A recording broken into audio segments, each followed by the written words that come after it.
After African heads of state failed to elect a new head of the African Union Commission in July, the race finally seems to be heating up. South Africa's Dr. Nkosazana Dlamini-Zuma will step down in January after just over 4 years at the helm of the continental body. But her successor will certainly have their work cut out for them. The African Union has come under criticism due to perceived slow responses to various crises on the continent. And the ongoing reform process under Rwanda's Paul Kagame is expected to shift both the organizational setup and the political nature of the continental bloc, something the new chair will have to oversee. So who then is likely to succeed Dlamini-Zuma in Addis Ababa? And what challenges lie ahead for the new African Union Commission chair? I'm Beatrice Marshall. Welcome to Talk Africa.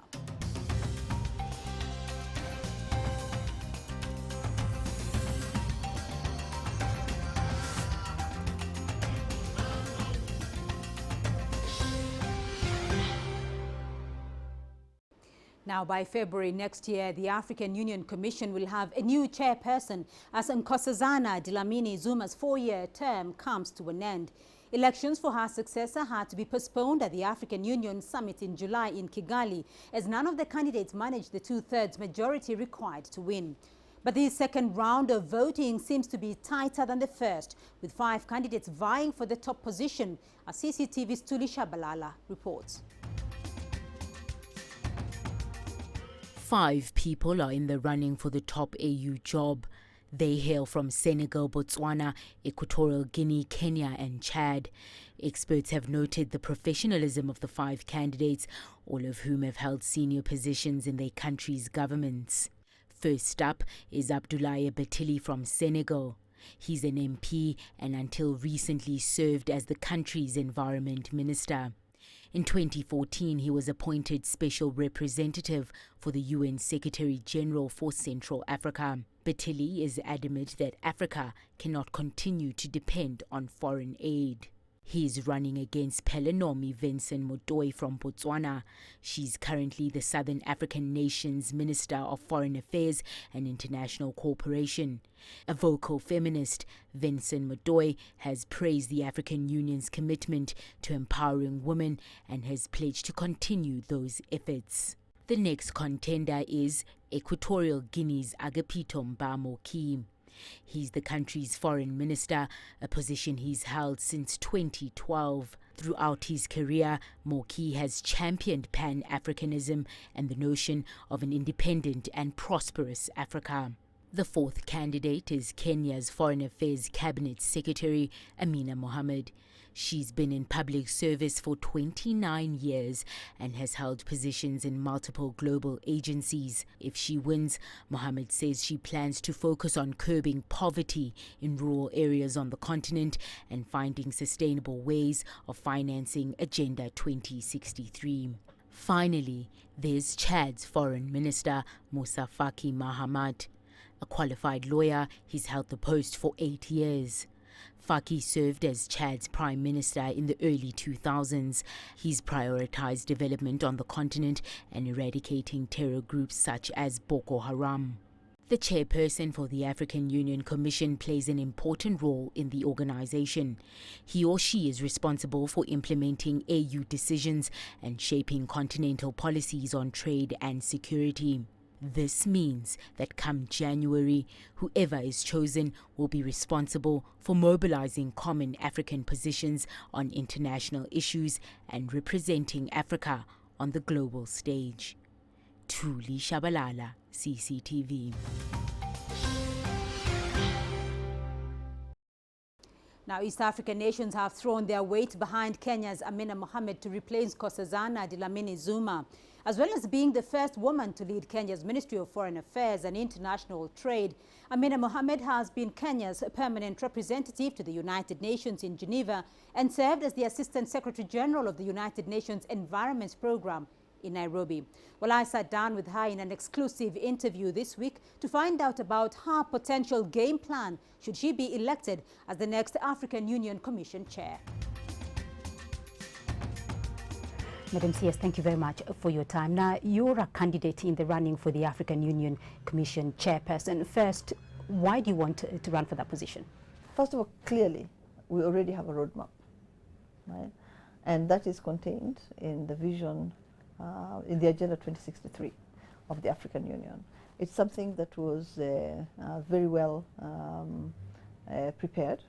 It was actually in depth. The whole continent participated in crafting it, and therefore it is a document that has the consensus of the continent, and which is recognized as the only blueprint that we have. And therefore my role, if I was elected, would be to faithfully but also expeditiously implement Agenda 2063, because for as long as the people at the in the villages, right, at the grassroots, do not actually feel its impact, right, then it still just remains a concept paper, right, until they feel its impact. And we can actually make that happen. We already have a 10-year action plan, and I think we can actually have chewable bits of that implemented in real time. In terms of those chewable little ones, what will be your priorities though? First of all, industrialization, right? That has to be the key. It will allow us to develop much faster than we are developing. It will create the jobs that we need. Within it, right, we need to actually diversify as fast as we can, because for a very long time we've been relying on a few primary products, right, that go to specific markets. So we need to diversify the products, but also the markets, right, so that we are able to have a much wider reach within the globe, right, and so that we as a continent, and it doesn't matter what sub-region you look at, it's the same story, it's the same picture that keeps being repeated over and over again.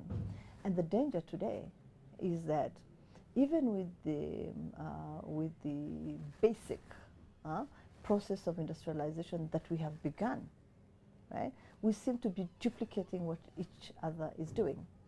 And that's really dangerous, right? We should actually be diversifying to an extent where we know that we are not duplicating what others are doing, so that we don't become not only wasteful, right, but not able to create the viable markets that we need, and the viable industrial basis that we need. Well, Africa, though, 5 years ago talked about having a free trade area by 2017, and actually talked about Africa's intra-Africa trade as only being at 12%. I think it is still at 12%. Now, how do you accelerate that? Now, that's I think the first priority has to be industrialization.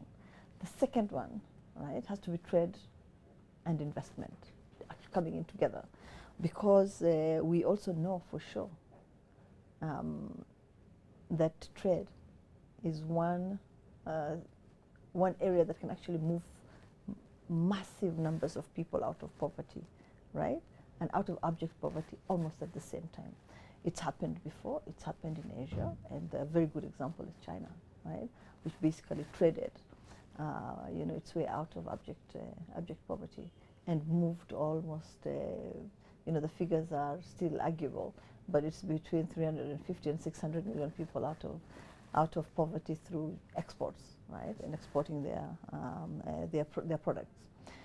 So trade is a very, very good tool for development, and it's one that we really must embrace. How do we do that? We have to open our markets. We have to open our markets to each other. One of the biggest problems we've had on the continent is that we have a series of bottlenecks that need to be actually relegated to the dustbin. Yeah? Why can't I be able to move my capital, my goods, my services, my skills, right, throughout the continent? Why is it easier for me to do that from Africa to other parts of the world, right, and not within Africa? So there are some of the bottlenecks that, we need to just create synergies. We need to harmonize policies. We need to, harmonize some of the procedures that we have in place, right? We need to have systems that actually talk to each other. We have been able to do that at that really sub-regional level within the Northern Corridor, right? We've been able to create these systems that actually talk to each other. It's much easier now to move, freight from the port of Mombasa to the hinterland, to the landlocked countries. We can do that across the continent. What is it that you will do to elevate Africa's voice on the global landscape?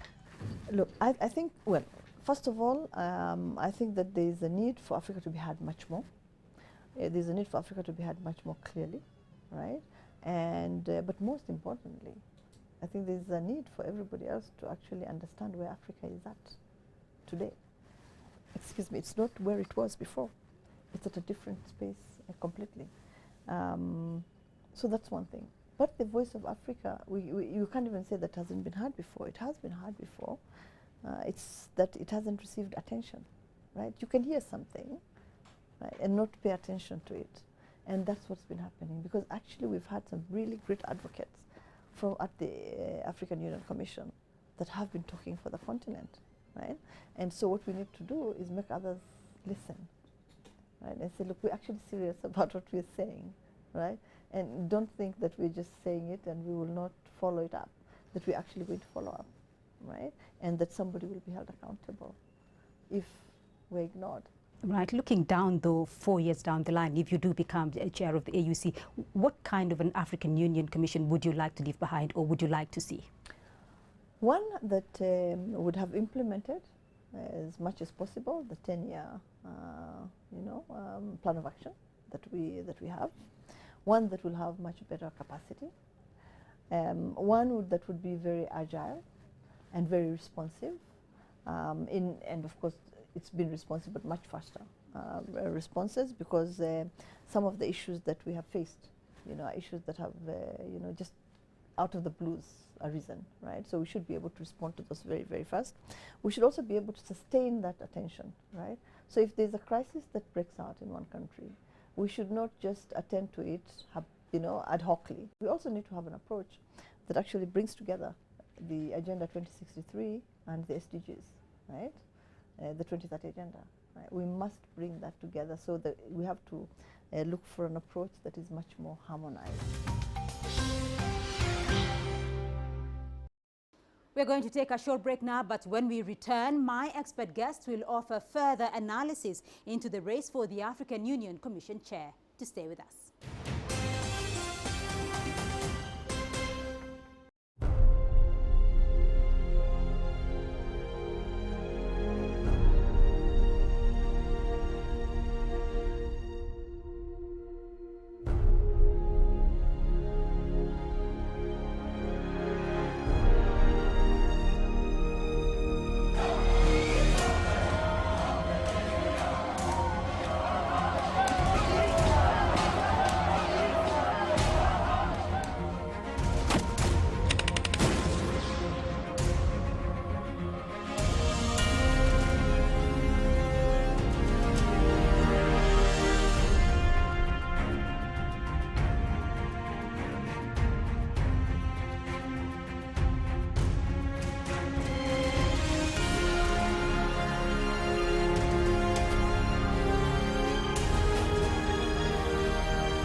Welcome back to Talk Africa. Now, to offer further analysis of the race for African Union Commission chair, I have expert guest standing by in Johannesburg, Liesl Louw Vaudran. She's the Africa analyst and consultant at the Institute of Security Studies. And joining us from Brussels, Dr. Ola Bello, Executive Director at Good Governance Africa. And with me in Nairobi, consultant economist David Owiro. Thank you all for joining in the conversation. Liesl, I'll start off with you in Johannesburg, and very briefly to give us an overview of what you think about the contenders for the African Union Commission chair. The election has elicited quite a bit of interest. There are 5 high-profile candidates here. What's your take? Yes, absolutely. I mean, this is becoming really very interesting. I was there in Kigali in July when there were 3 candidates, and as many people know, none of the candidates got a 2/3 majority. The Botswanan candidate, Pelonomi Vincent Moitoi, got the most votes. She's running again, and we have, so there are 5 candidates. I must say this is almost a revolution for the African Union, because before These decisions were made almost behind closed doors. There wasn't a lot of campaigning. The only campaigning we really saw was in 2012 when Nkosazana Dlamini-Zuma was running against Jean Ping, the former AU Commission chairperson. In fact, only between January 2012 and July 2012. So this is going to be so interesting. Next week, actually, at the in Addis Ababa, there's a debate, a town hall debate, as they are announcing it, that will be broadcast live with the 5 candidates. Right. They've been campaigning, as you say. Abdoulaye Bathily was here in South Africa this week, meeting Jacob Zuma and others as well. Liesl, there is a lot of interest here on the continent for the 5 candidates. I just want to hear Dr. Olubela's view on that. I think it's very important to have, you know, a professional, a rather professional process of electing candidate to the all-important position of the AU chair, as Liesl was saying.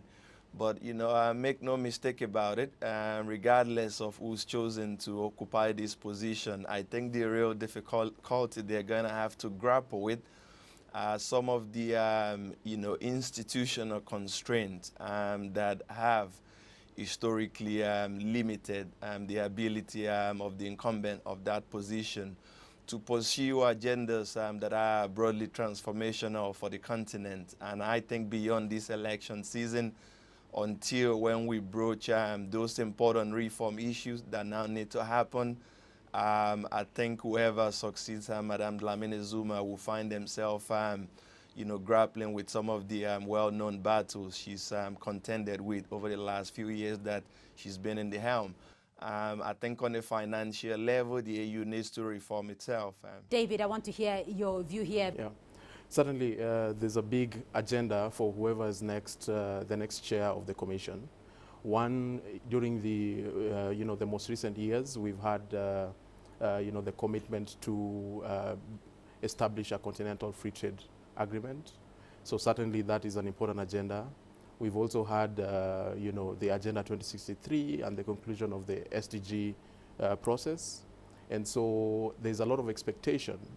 And so the big challenge that is often thrown to the African Union that, you know, we have very good policies drafted and well-meaning, but we haven't seen implementation. So my expectation is that, you know, there'll be a lot on the shoulders of the new chair, and certainly we'll be very keen to see what kind of approach the new chair will take in trying to resolve the challenges that have been stated, but also to implement some of these landmark decisions that have been taken in the recent past. Liesl, in terms of the African Union Commission chair itself, though, how much dynamism and, you know, how much of the dynamism of the particular person will actually shape the agenda of the African Union? Because we've heard previously that the agenda of the African Union has already been set, Agenda 2063, for instance.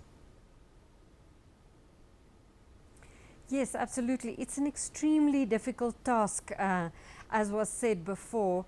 The Agenda 2063 will probably continue, but what we've seen, and I think it is with heads of state of countries, one sees the same thing. A new person comes in and launches a project, NEPAD, the APRM, things like that.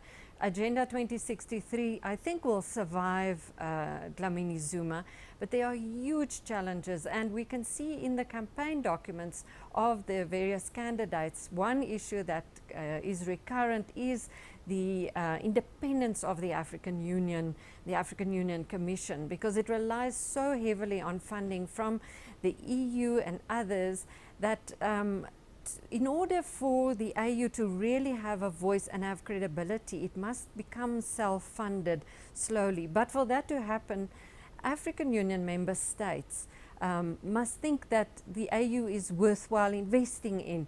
You know, people pay their dues to the United Nations, African countries, but many of them don't pay their dues to the African Union. And there's a new plan on the table, people know about, right. I think, that was thrashed out there in Kigali to finance. So independence of the AU is extremely important. That's one of the challenges going forward. Right, Dr. Olubela? I think, you know, beyond the important question of financing the African Union, as Liesl has mentioned, I think two other elements of reform would need to be broached. I think the most important one is probably the one that relates to the personnel that the incoming chair would have to work with. Interestingly, the 7 commissioners of the African Union Commission are not entirely accountable to the person of the chair. In fact, the chair is not wholly responsible for picking the team he or she would like to work with. This has often been settled through political Australian, and we should expect the same dynamics to repeat themselves this time. I think it would be important to give the incoming chair, you know, that latitude to bring on board qualified, motivated personnel who can help them to take forward that vision of shaping the AU as you described it. But more importantly than that, I think they would also have to think carefully about reforming some of the key agendas on the plate for them.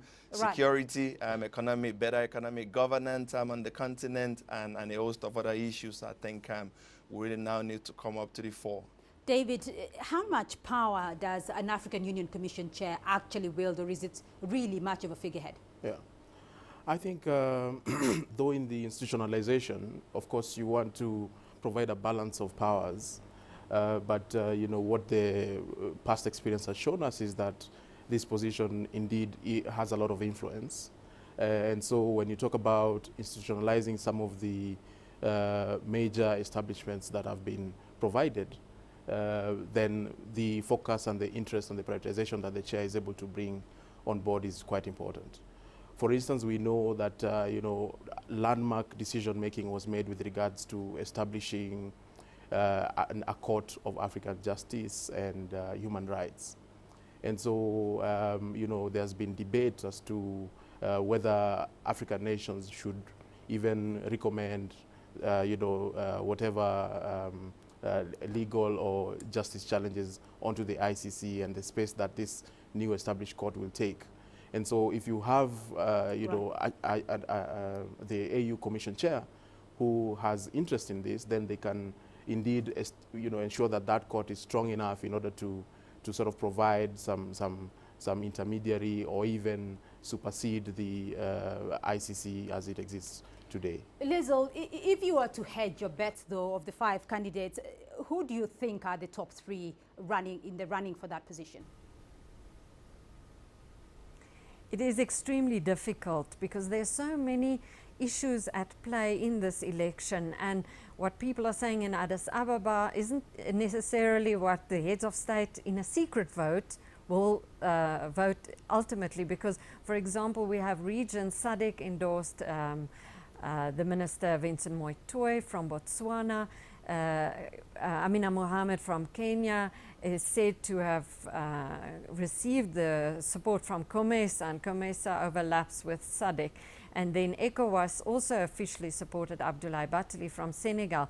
So, but then in the end there are several rounds, and as I said, it's a secret vote. There is some debate whether here in South Africa, that's a heavyweight country in the AU, will indeed support Botswana, because, you know, there is this contentious issue of the International Criminal Court. South Africa is withdrawn, Botswana supports the court. So it's extremely difficult for me to say, but I think at this point the Kenyan minister, Amina Mohamed, has had a very good campaign.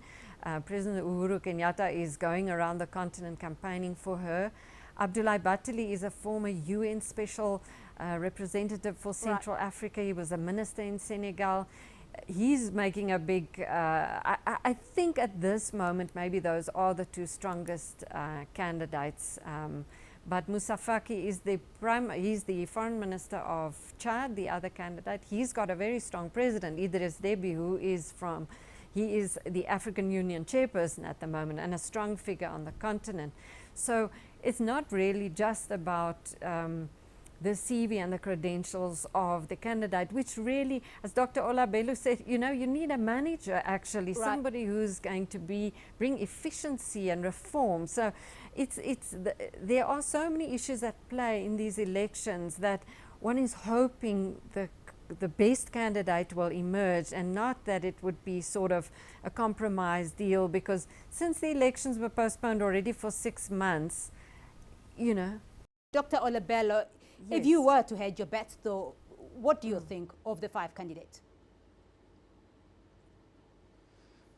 I think it's left to be seen who finally emerges from, you know, the rounds of election that would progressively, you know, reduce the field of candidate. But most importantly for me, I think whoever comes in to replace Madame Zuma needs to understand the importance of the historical junction, which I think we occupy at this moment.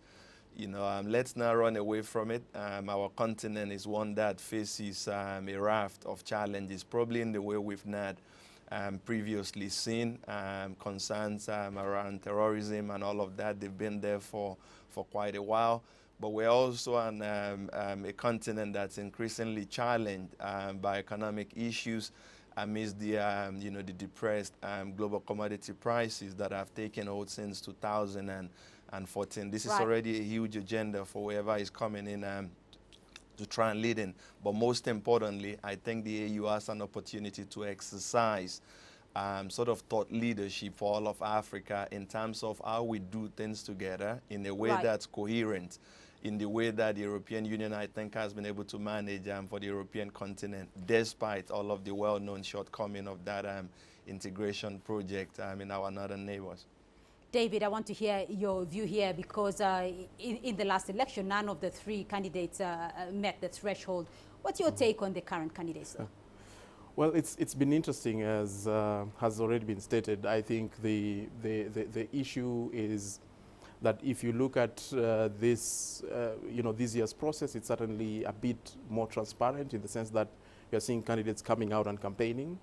And certainly, you know, Kenya's ambassador, Amina Mohamed, I think has been able to, her campaign has been the most visible. I think speaking as a Kenyan and also speaking as what we see on the news.